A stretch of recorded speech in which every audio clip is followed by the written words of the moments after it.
அனைவருக்கும் வணக்கங்க. நம்ம இன்றைக்கி இந்த வீடியோ பதிவில் என்ன மாதிரியான விஷயங்களெல்லாம் பார்க்க போகிறோன்னு பார்த்தீங்கன்னா, மகர ராசியை சேர்ந்தவங்க அனைவருக்குமே மே மாதம் 26ஆம் தேதி எனக்கு அமாவாசையானது நடக்க இருக்குது. இந்த அமாவாசைக்கு பிறகு இந்த மகர ராசியை சேர்ந்தவங்களுக்கு சில பல நற்பலன்கள்லாம் நடக்க போகுது அப்படின்னு சொல்கிறாங்க.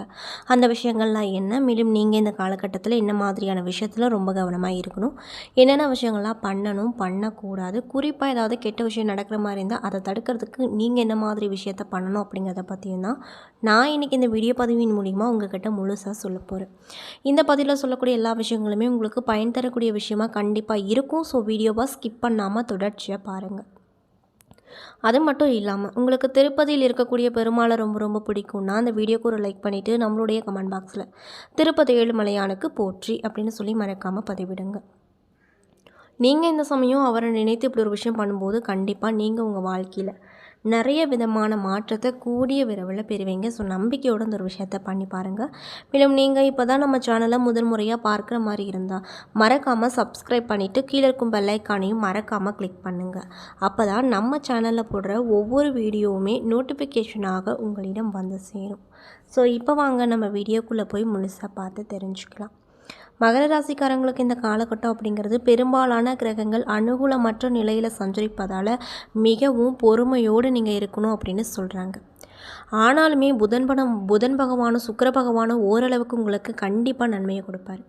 பெரியோர்களின் ஆதரவு ஆலோசனையும் கிடைக்கும். மதிப்பு மரியாதையும் சிறப்பாக இருக்கும். நண்பர்கள் அப்படிங்கிறவங்க உங்களுக்கு உதவிகரமாக இந்த காலகட்டத்தில் கண்டிப்பாக நிற்பாங்க. குடும்ப தேவைகள் அனைத்தையுமே பூர்த்தி செய்வீங்க. பொன் பொருள் சேர்க்கை கிடைக்கும். உறவினர்களோடு சிறு சிறு பிரச்சனைகள் ஏற்பட்டு அதற்கு பின்னர் சரியாகிவிடும் அப்படின்னு சொல்கிறாங்க. அது மட்டும் இல்லாமல் கணவன் மனைவி ஒருவரை ஒருவர் விட்டு கொடுத்து செல்வது இந்த காலகட்டத்தை பொறுத்த வரைக்கும் நல்லது அப்படின்னு சொல்கிறாங்க. உறவினர்கள் வகையில் வீண் விரோதம் வரக்கூடும். அவர்களிடம் இருந்து ஒதுங்கி இருப்பது அவசியமான ஒரு விஷயமா பார்க்கப்படுது. இன்னும் சிலருக்கு தடைப்பட்ட திருமணம் கூடி வரும். சகோதரர் வகையில் ஏற்படக்கூடிய பிரச்சனைகளை சுமூகமாக தீர்த்து கொள்ள முயற்சி செய்வீங்க. மேலும் உங்களுடைய பிள்ளைகளால் சிற்பல பிரச்சனைகள் வரக்கூடும். வீடு வாகன பராமரிப்பு செலவுகள் அப்படிங்கிறது அதிகரிக்கும். திடீர் பயணங்களாட உடல் அசதி உண்டாகும். பயணங்களின் போது கைப்பொருள்களை பத்திரமாக பார்த்து கொள்வது நல்லது. மேலும் அலுவலகத்தில் பணி சுமை அப்படிங்கிறது அதிகரிக்கும். சக பணியாட்களிடம் போதுமான ஒத்துழைப்பை எதிர்பார்க்க முடியாது.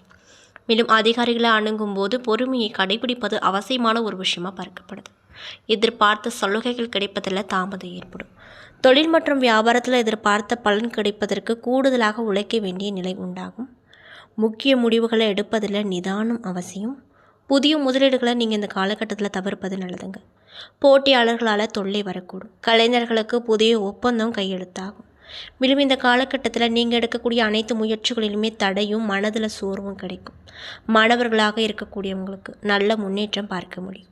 அரசியல் துறையில் இருக்கக்கூடியவங்க நற்பெயர் கிடைக்கும். போட்டி பந்தயங்களில் வெற்றி ஏற்படும். மேலும் பெண்களாக இருக்கக்கூடியவங்க மகிழ்ச்சியோடு காணப்படுவாங்க. குடும்பத்தோடு புனித தலங்களுக்கு சென்று வருவீங்க. தடைப்பட்டு வந்த சுப நிகழ்ச்சிகள் கைகூடி வரும். அலுவலகத்தில் உற்சாககரமாக செயல்படுவீங்க. மேலும் உங்களுக்கு அதிர்ஷ்டம் தரக்கூடிய நாட்கள் மே 27, ஜூன் 3, 4, 7, 9, 14. அதிர்ஷ்டம் தரக்கூடிய எண்கள் 5, 6. சந்திராஷ்டம தினங்கள் 23. செய்ய வேண்டிய பரிகாரம் செவ்வாய்க்கிழமை அன்று முருகனுக்கு பால் அபிஷேகம், பிரதோஷம் அன்று நந்தீஸ்வரருக்கு அர்ச்சனை, தேய்பிறை சதுர்த்தி அன்று விநாயக பெருமானுக்கு வழிபாடு போன்ற இந்த 3 விஷயங்களில் ஏதோ ஒரு விஷயம் நீங்கள் தொடர்ச்சியாக செய்தீங்க அப்படின்னா கண்டிப்பாக நல்ல பலன் உங்களுக்கு கூடிய விரைவில் அந்த 3 கடவுளுமே உங்களுக்கு நிச்சயமாக கொடுப்பாங்க. ஸோ நம்பிக்கையோட இந்த ஒரு விஷயத்தை பண்ணி பாருங்கள். மேலும் இந்த பதிவை மகர ராசிக்காரங்க யாராவது பார்த்துட்ருக்கீங்க அப்படின்னா உங்களுக்கு தெரிஞ்ச மகர ராசி நேயர்களுக்கும் மறக்காமல் ஷேர் பண்ணுங்கள். அவங்களும் பலன் பெறட்டும். அதே போல் மகர ராசியில் இருக்கக்கூடிய உத்திராடம் 2, 3, 4 பாத நட்சத்திர அன்பர்களுக்கு இந்த காலகட்டமானது எப்படி இருக்க போகுது அப்படின்னு பார்த்தீங்கன்னா தன் முன்னேற்றத்தில் உறுதியாக இருக்கும். உங்களுக்கு இந்த காலகட்டம் அப்படிங்கிறது இதுவரை எல்லாமே நன்றாக போனது. இனி எப்படி இருக்குமோ அப்படின்னு கேள்வி இப்பொழுது உங்கள் மனதில் இருக்கும். கிரகங்கள் ஒரு நேரத்தில் ஒவ்வொரு வேகமான விஷயங்களை நடத்தி கொடுக்கும். அது மட்டும் இல்லாமல் யோகமான பலன்களையும் அதற்கு பின்னர் அதில் மாற்றங்களையும் வழங்கி கொடுக்கும். எதிலுமே நிலையானது அல்ல என்பதற்கு கிரகங்களே காரணமாக அமைஞ்சிருக்கு. வாழ்க்கையை நம் உணர்வதற்கு நம்ம தேவைக்கேற்ப பிரச்சனைகள் தான் அடிப்படையாக அமைஞ்சிருக்கு. அதன் ரீதியாக இந்த காலகட்டத்தில் சூரியன் 5வது இடத்துல சஞ்சரிப்பதால் குடும்பத்தில் ஏதேனும் குழப்பம் உண்டாகும். மனதில் இனம் புரியாத பயம் இருக்கும். பிள்ளைகளால் தொல்லைகள் உண்டாகும். பூர்வீக சொத்து பிரச்சனை உண்டாகும். உடல் நிலையில் பாதிப்பு ஏற்படும். வியாபாரத்தில் நெருக்கடிகள் என்று ஏதாவது ஒரு பாதிப்பு ஏற்பட்டு கொண்டே இருக்கும். இதனால் எளிதாக நடந்து வந்த வேலைகள் கூட இப்பொழுது இழுபறியாகும். மேலும் ஒவ்வொரு வேலையிலுமே போராடி முடிக்க வேண்டிய சூழ்நிலை வரப்போகுது. உத்தியோகத்திலையும் சரி, உழைப்பிலும் சரி உங்களுக்கு அதிக விதமான மாற்றம் கிடைக்கும். மனதில் நிம்மதி அப்படிங்கிறது இல்லாமல் போகும். என்றாலும் கூட இந்த மாதம் முழுவதுமே சுக்கிரன் சாதகமாக சஞ்சரிப்பதால் உங்கள் வாழ்க்கை அப்படியே நகரும். செலவிற்கு தேவையான வருவாய் வந்து கொண்டே இருக்கும். உறவினர்கள் இந்த காலகட்டத்தில் உங்களுக்கு தானாக வந்து உதவி பண்ணுவாங்க. மேலும் ஜூன் 2 முதல் புதன் சாதகமாக சஞ்சரிப்பதால் பாதகமான நேரத்திலும் சாதகமான பலன்களை அடைவது போல நினைத்த வேலை அப்படியே நடக்கும். புதிய இடம், வீடு வாங்க மேற்கொள்ளும் முயற்சி இருந்தால் அதில் வெற்றி உண்டாகும். தொழிலை விரிவு செய்வதற்காக எதிர்பார்த்த பணம் கைக்கு வரும். ஒரு சிலருக்கு புதிய ஒப்பந்தம் கிடைக்கும். மாணவர்களுக்கு படிப்பில் அக்கறை கூடும். வாழ்க்கை துணையும் நண்பர்களையும் அனுசரித்து செல்வது இந்த காலகட்டத்தில் நல்லது. மேலும் உங்களுக்கு சந்திராஷ்டம தினங்கள் ஜூன் 1, 2. அதிர்ஷ்டம் தரக்கூடிய நாட்கள் ஜூன் 26, 28 மற்றும் ஜூன் மாதம் 8, 10. வழிபட வேண்டிய தெய்வம் நெல்லையப்பர். மேலும் திருவோணம் நட்சத்திர அன்பர்களுக்கு இந்த காலகட்டம் எப்படி இருக்குன்னு பார்த்தீங்கன்னா, நாணயத்தில் 2 பக்கங்கள் போல் வாழ்க்கைக்குள்ளே 2 பக்கங்களை அறிந்து முன்னேற்ற பாதையில் நடைபோட்டு வரும் உங்களுக்கு இந்த காலகட்டம் எப்படி இருக்கும் அப்படின்னு பார்த்தீங்கன்னா, ஒவ்வொரு வேலையும் சிரமப்பட்டு முடிக்க வேண்டியதாக இருக்கும். தேவையற்ற நெருக்கடி, வீண் பிரச்சனை, எதிர்பாராத சங்கடம் உள்ள நிறைய விதமான விஷயம் உங்களுக்கு வரும். தன குடும்ப வாக்குஸ்தானத்தில் சஞ்சரிக்கும் ராகு எதிர்ப்புகளை கொண்டு வருவார். குடும்பத்திற்கு நிம்மதியற்ற நிலையை ஏற்படுத்துவார். இன்னும் சிலருக்கு தவறான வழியில் சென்று சட்ட சிக்கல்களுக்கு ஆளாக வேண்டிய உண்டாகும். மேலும் அஷ்டமஸ்தானத்தில் கேது சஞ்சரிப்பதால் உடல்நிலையில் ஒவ்வொன்றும் ஒன்று ஏதேனும் ஒரு பாதிப்பு வந்து கொண்டே இருக்கும். மருத்துவ செலவு அதிகரிக்கும். இன்னும் சிலருக்கு எதிர்பாலினத்தாரால் அவமானம் வரக்கூடும். அது மட்டும் இல்லாமல் ஜூன் 8 முதல் செவ்வாயும் அஷ்டமஸ்தானத்தில் சஞ்சரிப்பதால் விழிப்போடு செயல்படுவது நல்லது. உங்கள் வேலை, உங்கள் குடும்பம் என்ற எண்ணத்தோடு நாட்களை நகர்த்த வேண்டும். வீண் பிரச்சனை எதிலுமே தலையிடாமல் இருப்பது நல்லது. அது மட்டும் இல்லாமல் இந்த காலகட்டத்தில் யாரையும் பகைத்து கொள்ள வேண்டாம். வார்த்தைகளும் சரி, கோபத்தை கட்டுப்படுத்துவங்க. அது மட்டும் இல்லாமல் உத்தியோகத்தில் இருப்பவங்க மேலதிகாரிகளை அனுசரித்து செல்வது நல்லது.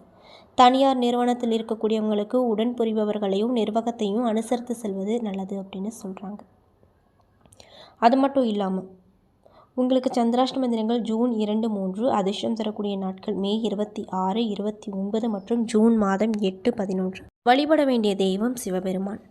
மேலும் அவிட்டம் 1 மற்றும் 2ஆம் பாத நட்சத்திர அன்பர்களுக்கு இந்த காலகட்டம் எப்படி இருக்குன்னு பார்த்தீங்கன்னா, துணிச்சலோடு செயல்பட்டு நினைத்ததை சாதித்து வரும் உங்களுக்கு.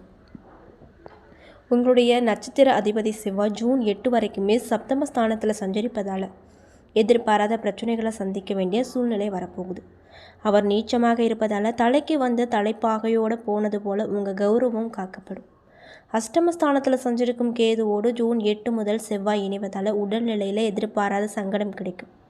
மருத்துவ செலவு அப்படிங்கிறது அதிகரிக்கும். இன்னும் சிலருக்கு விபத்தையும் சந்திக்க நேரிடும் என்பதால் இந்த காலகட்டத்தில் அனைத்திலுமே நிதானமாக இருப்பது நல்லது.